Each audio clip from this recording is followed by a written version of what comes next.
Seorang gadis bernama Anna tengah begitu khusyuk memainkan cello kesayangannya. Cello apa? Drum.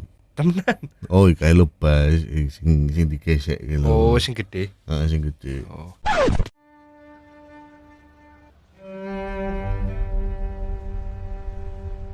Ayah tirinya lalu masuk ke dalam kamarnya sembari menenteng botol ciu dan memperhatikan tubuh Anna dengan penuh amarah. Kengacengan. Ayah tirinya itu lalu mengambil selo yang tengah dimainkan Anna dan meletakkannya di kasur lalu menampar Anna. Saya pikir selonya mau dipakai di kasur. Lelaki tersebut lalu membuka celana yang dikenakan Anna dengan penuh nafsu. Buka. Dan tanpa banyak intro seperti Diet Emmons, sang ayah tiri berniat untuk mengajak Anna tanam paksa. Anna pun berontak menendang tubuh si ayah hingga terpental jauh menubruk meja dan salah satu pecahan vas bunga menancap di leher sang ayah tiri dan membunuhnya seketika. Dan atas perbuatan itu Anna langsung ditangkap dan dibawa ke kantor polisi. Pak, itu kan pembelaan diri, Pak. Dan di persidangan Anna mengaku jika itu dilakukan demi membela diri. Sayang, Anna tetap dianggap bersalah dan dihukum penjara selama 4 tahun lebih di penjara remaja perempuan. Anna hanya bisa pasrah menerimanya. Kehadiran Anna dan para tahanan baru lain disambut langsung oleh si kepala penjara, yaitu Frank. Anna tinggal satu sel bersama tahanan lain yang bernama Jenny yang tampak jarang bicara. Catil. Saat waktunya tidur, diam-diam Jenny memandangi Anna sambil memainkan dorayakinya. What? Anna pun terbangun dan Jenny yang ikut kepergok itu lalu pura-pura tidur lagi. Sambil megang dorayakinya ya?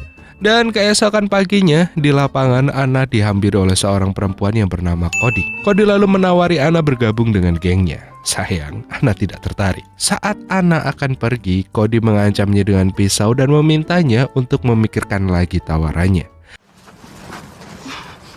In here? Fuck out of here.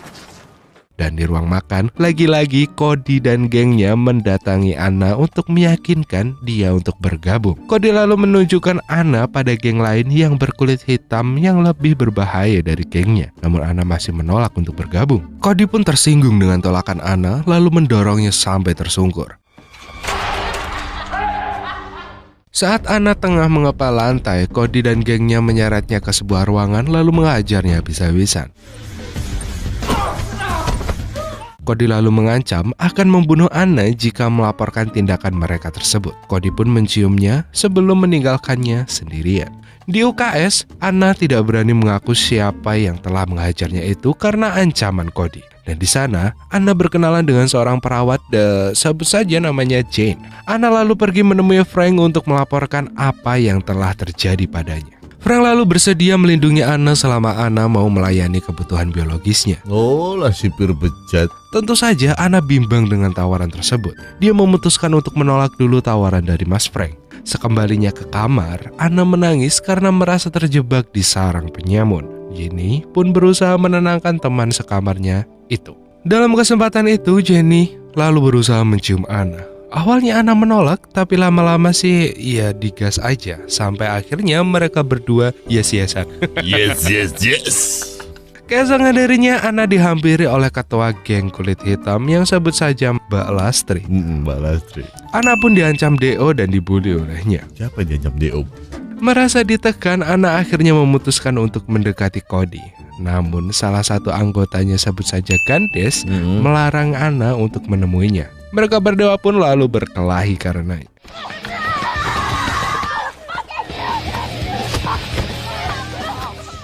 Petugas penjara lalu datang dan memisahkan pertarungan Anna dan Gandes tersebut. Pertarungan itu ternyata malah membuat Cody simpati pada Anna karena keberaniannya. Anna lalu diundang ke kamar sel tempat Cody dan kawan-kawan biasa berkumpul. Untuk bisa bergabung dengan gengnya Cody, Anna harus mau membuktikan kesungguhannya dengan menghajar Lastri. Cody akan merekam aksi Anna itu sebagai jaga-jaga jika sewaktu-waktu Anna berkhianat. Maka video itu akan ditunjukkan pada polisi. Dan dengan mantap, Anna pergi menemui Lastri yang tengah menonton TV dengan teman-temannya. Tanpa babi bu, Anna dan Lastri langsung adu jotos sementara Cody merekam aksi tersebut dengan HP-nya.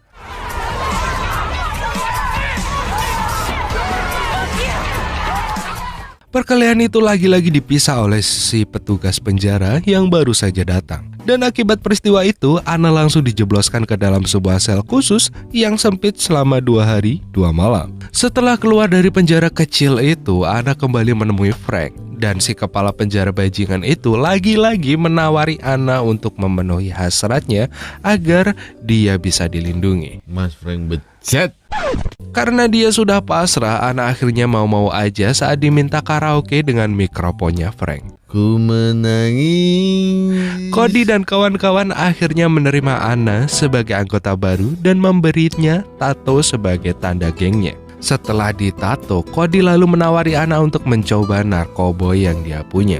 Awalnya Anna menolak, tapi akhirnya ya udahlah. Dan setelah ngebong, Cody dan Anna pun cipokan klomoh yang kemudian mengantarkan mereka untuk berbuat yang iya-iya. Yes. Keesokan harinya, Anna dijenguk oleh ibunya. Yang awalnya, ibunya tampak khawatir pada kondisi Anna. Namun lama-lama, ibunya menyalahkan Anna karena telah membunuh bapak tirinya tersebut. Like you were his own daughter. Anna berusaha membela diri, tapi ibunya itu tetap tidak mau tahu. Ibunya pun pergi sambil menyumpah-nyumpahin Anna sekejam itu. Saat berkumpul dengan Cody dan kawan-kawan, Anna diserang oleh Lastri dan lagi-lagi pertarungan antar geng tahanan wanita pun terjadi. Mau tidak mau, Anna lagi-lagi harus menghadap Frank, si kepala penjara yang cabul tersebut. Alih-alih dimarahi, Frank malah menawarinya narkoboy. Anna pun iya-iya aja saat disodori. Dan akibatnya, Anna menjadi teler berat dan Frank pun memanfaatkan kesempatan itu untuk menanam paksa di benihnya Anna. Anna lalu menghampiri Cody untuk meminta narkoboy demi menghilangkan depresinya karena penderitaan hidup di sana. Dan makin lama, Anna makin kecanduan narkoboy. Dia lalu bertemu dengan 2 tahanan lain yang sedang asyik menyuntik. Anna pun ingin ikutan nimbrung juga. Tahu jika Anna nyabun, Cody pun Nyabu cuy. Kalau nyabu juga ya nyabun seperti kegiatan yang asik untuk perempuan. bukannya panas sih. Enggak. Panas gak sih?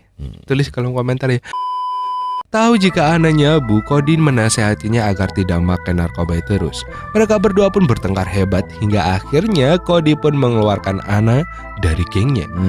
Tahu Anna sudah tidak jadi bagian dari geng Cody, Lastri pun lebih leluasa menghajar Anna. Meski hidupnya makin kacau, Anna masih belum bisa lepas dari narkoboynya. Makin lama dia makin istiqomah nyabun. Akhirnya Anna pun mulai merasakan sakau jika tidak mengkonsumsi narkoba. Demi melampiaskan rasa sakitnya itu, Anna lagi-lagi menghampiri Lastri dan kawan-kawan dan mengajaknya bertarung kembali.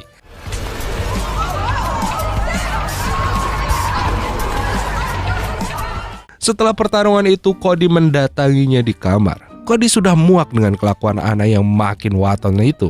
Mereka berdua pun akhirnya bermusuhan. Dan suatu hari, Cody dan Anna lagi-lagi bertengkar di lapangan. Pertengkaran ini memicu para petugas penjara datang untuk melerai mereka. Dan kesempatan itu pun dimanfaatkan Anna untuk mengambil pecahan batu dan mengancam akan menggorok lehernya sendiri jika para petugas mendekat. Frank lalu datang dan bernegosiasi dengan Anna. Saat Anna lengah, dia segera diringkus oleh para petugas. Akibat tindakannya itu, Anna kembali dijebloskan ke sel khusus selama beberapa hari lamanya. Sialnya, di dalam sel khusus itu, Anna kembali sakau dan saking sakaunya dia sampai melempar baki makanan ke tembok hingga pecah. Pecahan baki itu memberinya ide untuk mengiris lengannya sendiri agar dia dikeluarkan dari sel tersebut. Dan benar dugaannya, petugas pun mengeluarkannya untuk dirawat. Ternyata Anna dirawat secara ketat karena kini dia dianggap sebagai salah satu tahanan yang paling berbahaya. Setelah agak membaik, Anna dipindah rawatkan ke UKS yang dipegang oleh Jane. Jane pun dengan sabar merawat dan mendampingi Anna sampai dia bisa terlepas dari pengaruh narkoboynya lagi. Sekembalinya Anna ke kamar, Anna lalu berusaha menghilangkan tato yang pernah diberikan Cody padanya, meski rasanya ngilu-ngilu perih. Tahu Anna sedang menyakiti dirinya sendiri, Jenny pun datang untuk menghiburnya. Merasa terhibur, Anna lalu menghadiahi Jenny sebuah servisan dorayaki yang penuh selera. Serah belum meja bertepuk tangan dengan gembira. Sudah mah. Suatu hari, Anna diminta menemui Frank di sebuah gudang di sana. Di Di sana, Frank menghadiahi Anna sebuah cello karena tahu itu adalah hobinya Anna. Frank pun lalu meminta Anna untuk memainkan cello itu untuknya.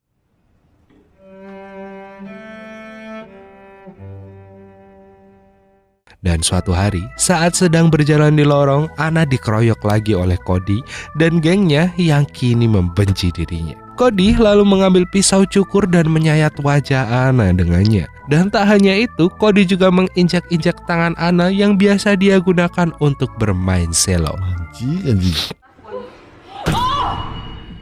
Alhasil, tubuh Anna yang babak belur itu lagi-lagi harus dilawat oleh Jane di UKS. Frank pun menghampirinya dan menanyakan apakah itu hasil perbuatan Cody dan kawan-kawan, sembari grepe-grepe serabi lempitnya Anna. Anjing Frankie. Jane diam-diam mengetahui kelakuan Frank tersebut. Jane lalu mengajak Anna ngobrol soal kebusukan Frank selama ini dan merencanakannya untuk mengungkapkan kebusukannya ke muka publik. Tanpa mereka sadari, ternyata obrolan mereka disadap oleh Frank dari kantornya. Dan suatu hari saat Jane sedang sendirian di ruang ganti, seorang tahanan suruhan Frank datang menghampirinya dan menusuknya hingga tewas. Sufu tenang nih Frankie anjing. Anna pun syok melihat Jane mati dibunuh dengan sadis.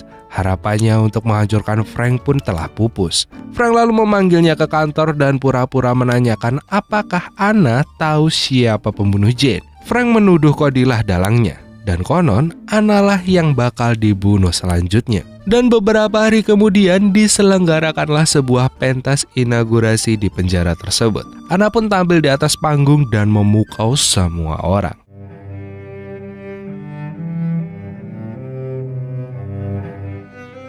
Seusai acara, Frank menghampiri Anna yang sendirian di gedung pertunjukan. Frank lalu menawari Anna pembebasan bersyarat dengan mudah asalkan dia mau melayaninya bercocok tanam. Karena sudah tidak tahan lagi ditinggal di sana, Anna pun menurut dan membuka serabi lempitnya dan percaya saja pada omongan Frank. Di hari berikutnya, Anna mendapatkan sebuah surat pengadilan. Nyatanya, janji Frank hanyalah dusta. Anna masih tetap harus melewati proses pengadilan pembebasan bersyarat. Kesal pada Frank, Anna terpaksa menemui Cody untuk meminta bantuan demi menghancurkan Frank. Cody lalu meminjami Anna HP untuk merekam bukti kebusukan Frank. Anna lalu pergi menemui Frank untuk berpura-pura protes soal tawaran pembebasan bersyarat yang ditawarkan padanya tempo hari. Seperti yang sudah diduga, Frank kembali meminta Anna untuk karaokean dengannya. Dan diam-diam Anna merekam kebusukan Frank itu dengan HP dari Cody. Akhirnya tibalah hari H sidang pembebasan bersyarat. Anna sendiri terancam tidak bisa bebas cepat gara-gara banyak kasus selama di penjara. Frank sendiri ingkar janji lagi. Alih-alih meringankan hukuman Anna, dia malah memperparahnya agar Anna dihukum lebih lama lagi. Sebelum palu diketok, Anna segera mengeluarkan HP dan menunjukkan video bukti kebobrokan akhlaknya si Frank. Akhirnya, Frank pun ditangkap dan didakwa atas kebusukannya yang selama ini dia lakukan. Pihak pengadilan lalu berterima kasih dan meminta maaf pada Anna atas kekhilafan mereka selama ini. Anna pun akhirnya dibebaskan. Anna akhirnya bisa mencium aroma kebebasan lagi. Anna pun mendapat pelukan hangat dari ibunya yang telah menantinya di luar penjara. Dan film ini pun diakhiri dengan permainan cello Anna di sebuah gereja tua dan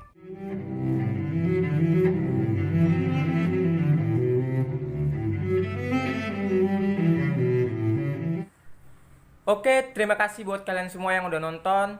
Tetaplah berjuang walau tak berpotensi untuk menang. Gue Iwan Keren. Assalamualaikum warahmatullahi wabarakatuh.